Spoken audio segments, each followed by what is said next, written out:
اللہ ہی اللہ کیا کرو، دکھ نہ کسی کو دیا کرو، جو دنیا کا مالک ہے نام اسی کا لیا کرو۔ G S herbal wholesale Ayurvedic ادویات کا قابل اعتماد مرکز۔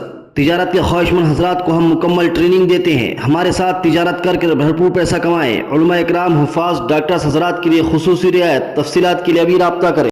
السلام علیکم ورحمۃ اللہ وبرکاتہ۔ ناظرین، استقبال ہے، سواگت ہے آپ کا viral news live studio Jalgaon, Maharashtra, India میں۔ میں آپ کا میزبان مفتی محمد ہارون ندوی۔ آئیے انٹرنیشنل ٹاپ 5 نیوز، دنیا کی 5 بڑی خاص اہم خبروں پر نظر ڈالتے ہیں۔ لیکن سب سے پہلے میں اپیل کروں گا کہ جو ساتھی نئے ہیں اور ابھی تک اس بے باک سچے چینل سے جڑے نہیں ہیں، اگر آپ چاہتے ہو کہ آپ کو ملک بھارت کی اور پوری دنیا کی صحیح اور سچی خبریں دیکھنے اور سننے کو ملیں، تو پھر آپ اس چینل سے جڑ جائیے۔ سبسکرائب کر لیجئے ہمارے اس چینل کو، بیل آئیکن گھنٹی کے بٹن کو بھی دبا دیجئے تاکہ ہماری ہر ویڈیو، ہر خبر آپ کو آپ کے موبائل پر مل سکے۔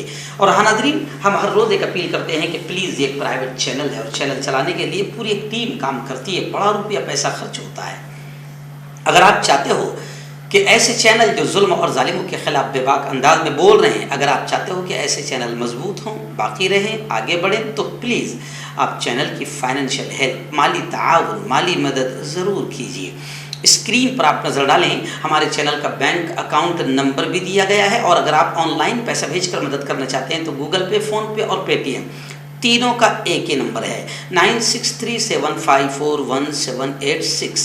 اللہ نے جو بھی آپ کو طاقت دی ہے، اس اعتبار سے ہر دن یا ہفتے میں یا مہینے میں ایک بار ہی صحیح 200، 500، 1000 جو بھی آپ مدد کر سکتے ہیں مدد کیجیے، چینل کو مضبوط کیجیے، ہمارا ساتھ دیجیے۔ ناظرین، آج جمعرات کا دن ہے اور الحمدللہ مسلسل 3-4 سالوں سے اصلاح معاشرہ کے عنوان پر رات 9 بجے لائیو بیان ہوتا ہے۔ تو آج کے بیان کا بڑا اہم عنوان ہے ماہ محرم الحرام کی فضیلت، اہمیت اور اس میں ہونے والی خرافات، کہ ماہ محرم کتنا مقدس مہینہ ہے، مگر ہمارے عقیدے کتنے خراب ہیں، ہم کتنی بے جا فضول رسومات کرتے ہیں۔ ان تمام چیزوں پر بہت پیاری بات ہوگی تاکہ ہم اس مقدس مہینے سے ثواب کیسے حاصل کر سکیں اور گناہوں سے کیسے بچ سکے۔ تو اپنی پوری فیملی کے ساتھ رات 9 بجے اس بیان کو لائیو ضرور سنیے اور دوستوں کو بھی اس کو دیکھنے کی دعوت دیجیے۔ ناظرین، اس وقت سویڈن سے بڑی پیاری خبر آ رہی ہے۔ جی ہاں، آپ جانتے ہیں کہ سویڈن میں بقرعید، عید الاضحیٰ کے دن ایک ناپاک، ایک خبیث، ایک ملعون، ایک مردود شخص نے قرآن مقدس کو نظر آتش کیا تھا، جس کے بعد پورا عالم اسلام احتجاج کرنے لگا، اور پھر UNO اور اقوام متحدہ اور OIC، اسلامی تعاون تنظیم، تمام ملکوں، پاکستان وغیرہ تمام ملکوں نے زبردست آواز اٹھائی کہ قانون بنایا جائے ایسے لوگوں کے لیے جو ایسی گھٹیا حرکت کرتے ہیں، سخت سزا کا قانون ان کے لیے بنایا جائے۔ خیر، ابھی یہ خبر آ رہی سویڈن سے، جو اچھی خبر ہے کہ حرمت قرآن کے لیے، قرآن پاک سے ہمارا عشق ہے، محبت ہے، پیار ہے، قرآن ہماری جان ہے، قرآن پاک کی حرمت کے لیے سویڈن میں گزشتہ کل ہزاروں افراد قرآن مقدس کو ہاتھوں میں اٹھا کر نکل آئے۔ قرآن پاک کی بے حرمتی کا یوں سمجھیے کہ بھرپور انداز میں جواب دیا۔ ہزاروں افراد قرآن پاک اٹھائے نکل آئے۔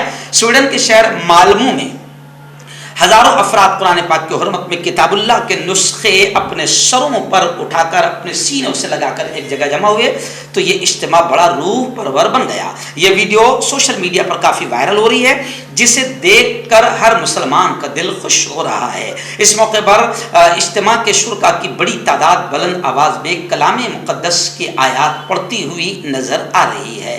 آئیے دوسری بڑی خبر پڑوسی ملک پاکستان سے آ رہی ہے۔ جی ہاں، خاتون جج کو دھمکی دینے کا معاملہ عمران خان پر باقاعدہ مقدمہ درج کیا گیا تھا۔ اب میں آپ کو بتاؤں کہ باقاعدہ گزشتہ کل chairman PTI Tehreek Insaf committee اور پارٹی کے چیئرمین عمران خان، سابق کرکٹر اور سابق وزیر اعظم پاکستان نے خاتون جج کیس دھمکی کیس میں عدالت کے روبرو باقاعدہ معافی مانگ لی۔ عمران خان نے کمرہ عدالت میں کھڑے ہو کر معافی مانگ لی۔ تفصیلات کے مطابق عدالت میں عمران خان کے خلاف خاتون جج دھمکی کیس کی سنوائی ہوئی۔ عمران خان نے باقاعدہ کہا کہ اگر میرے بیان سے کسی کی دل آزاری ہوئی تو میں اس پر معافی مانگتا ہوں۔ چیئرمین پی ٹی آئی نے کہا کہ 25 سال پہلے انصاف کے نام پر میں نے پارٹی بنائی، میرے چیف آف اسٹاف کو اٹھایا گیا اور انہیں ٹارچر کیا گیا، نشانہ بنایا گیا۔ میں نے اس پر ری ایکشن ظاہر کرتے ہوئے جوش خطابت میں قانونی کارروائی کرنے کا کہا۔ میں نے جو کہا اس پر ان سے معافی بھی مانگنے گیا۔ اگر میں نے لائن کراس کی ہے تو میں پھر معافی مانگتا ہوں۔ اس وقت بڑی خبر یہ آ رہی ہے کہ اسرائیل کے پریزیڈنٹ، اسرائیلی صدر امریکہ کے دورے پر ہیں۔ بتایا جا رہا ہے کہ روس، فلسطین، ایران تنازع پر تبادلہ خیال کریں گے۔ امریکی صدر جو بائیڈن اور اسرائیلی صدر نے منگل کو وائٹ ہاؤس میں ہونے والے ملاقات میں یہودی آباد کاری اور شہری حقوق پر اسرائیلی وزیر اعظم بنجامن نیتن یاہو کی حکومت کے ساتھ امریکی تناؤ کے باوجود دونوں ملکوں کے قریبی تعلقات پر زور دیا۔ ملاقات میں جو بائیڈن نے صدر کو بتایا کہ اسرائیل کے لیے امریکہ کا عزم پختہ اور فولادی ہے، اور کہا کہ دونوں ممالک مشرق وسطیٰ میں مزید استحکام اور انضمام کے لیے مل کر کام کر رہے ہیں۔ انہوں نے کہا کہ ہمیں بہت زیادہ محنت اور بہت کچھ اور کرنا ہے، مگر اس پر پیش رفت ہوئی ہے۔ میں سمجھتا ہوں کہ اگر اسرائیلی صدر امریکہ پہنچے ہیں اور امریکہ اگر سچا ہے تو امریکہ نے باقاعدہ یہودی اور اسرائیلی ناجائز اور ناپاک بستی جو قبضہ کر کے فلسطین میں بن رہی ہے اور فلسطینیوں کی زمین پر قبضہ کیا جا رہا ہے، اور اسرائیل اور صہیونی آتنکوادی جس طریقے سے فلسطینیوں پر ظلم کرتے رہتے ہیں، اس پر بھی امریکہ کے صدر نے بات کرنا چاہیے۔ آپ کا پرسنل ڈاکٹر شاویز سیکسولوجسٹ، کسی بھی سیکس کی پرابلم کو لے کر آپ مجھ سے کبھی بھی کانٹیکٹ کر سکتے ہیں۔ اس کے علاوہ اگر آپ کو شوگر ہے، بنا انگریزی دوائی، بنا پرہیز کے آپ کا شوگر ختم ہو جاتا ہے، بواسیر خونی ہو یا مسے والی ہو، نسوں کا درد، جوڑوں کا درد، گٹھیا بھائی، ابھی کانٹیکٹ۔ اس وقت دو بڑی خبریں امریکہ، واشنگٹن، نیو یارک سے آ رہی ہے۔ پہلی بڑی خبر یہ آ رہی ہے کہ x president of America Donald Trump, یعنی سابق صدر امریکہ ڈونلڈ ٹرمپ حملہ کیس میں شامل، اس بات کی تفتیش ہو رہی ہے یا ہو چکی ہے، اور خبر بڑی یہ آ رہی ہے کہ جلد گرفتاری بھی ہو سکتی ہے۔ ٹرمپ پر کیپٹل ہل پر حملے کے لیے اکسانے کا الزام ہے۔ ٹرمپ نے تفتیش میں شامل کیے جانے کی تصدیق کرتے ہوئے اپنی جلد گرفتاری کا خدشہ خود ٹرمپ نے بھی ظاہر کر دیا ہے۔ سابق صدر نے ٹرمپ نے اپنے بیان میں کہا کہ انہیں اسپیشل کونسل کی جانب سے ایک ٹارگٹ لیٹر موصول ہوا ہے جس میں لکھا ہے کہ وہ گرانڈ جیوری کی تحقیقات کے نشانے پر ہے۔ اور دوسری بڑی خبر یہ آ رہی ہے کہ اقوام متحدہ نے خبردار کیا ہے کہ دنیا گرمی کی شدت میں اضافے کا سامنا کرنے کے لیے تیاری کر لے۔ چین میں 52 ڈگری سینٹی گریڈ کے درجہ حرارت نے تمام ریکارڈ توڑ دیے۔ امریکہ کے شہر میں باقاعدہ 50 سالہ ریکارڈ ٹوٹ گیا ہے۔ دن میں درجہ حرارت 44 ڈگری سینٹی گریڈ سے زیادہ ریکارڈ کیا گیا، جبکہ یورپ میں شدید گرمی کی لہر جاری ہے۔ اٹلی کی راجدھانی روم میں بھی یہی معاملہ ہے۔ اسپین، یونان، سوئٹزرلینڈ کے جنگلات میں پھیلی آگ پر قابو پانے میں مشکلات کا سامنا کرنا پڑ رہا ہے۔ کینیڈا کے جنگلات میں 500 سے زائد مقامات پر آگ لگی ہے اور بے قابو ہو چکی ہے۔ کینیڈا سے اٹھتا ہوا دھواں شمالی اور مشرقی امریکہ کو بھی متاثر کر رہا ہے۔ امریکہ کی 20 اسٹیٹس میں، امریکہ کی 20 ریاستوں میں بھی خراب ہوا کا الرٹ جاری کر دیا گیا ہے۔ اسی لیے UNO اقوام متحدہ نے کہا کہ دنیا گرمی کی شدت میں اضافے کا سامنا کرنے کی تیاری کر لے۔ خیر، ماحول تو جناب بگڑ رہا ہے اور بگڑے گا۔ جب ہمارے اعمال بگڑے رہیں گے تو پھر ایسے ہی ہوائیں، فضائیں بھی اپنا رخ الگ انداز میں بتائے گی۔ مردانہ طاقت حاصل کرے 72 گھنٹوں کے اندر، وہ بھی جڑی بوٹیوں دوارا، حکیم یعقوب خان سے کانٹیکٹ کریں جو کہ 75 سالوں سے حکمت کر رہے ہیں۔ اس کے علاوہ جوڑوں میں درد، گردوں میں پتھری، شوگر، کھجلی، لیکوریا کا گارنٹی سے علاج کیا جاتا ہے۔ ابھی کانٹیکٹ۔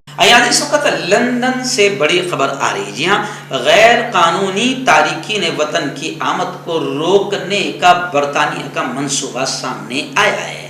بتایا جا رہا ہے کہ اس کو لے کر اب جلد قانون بن سکتا ہے.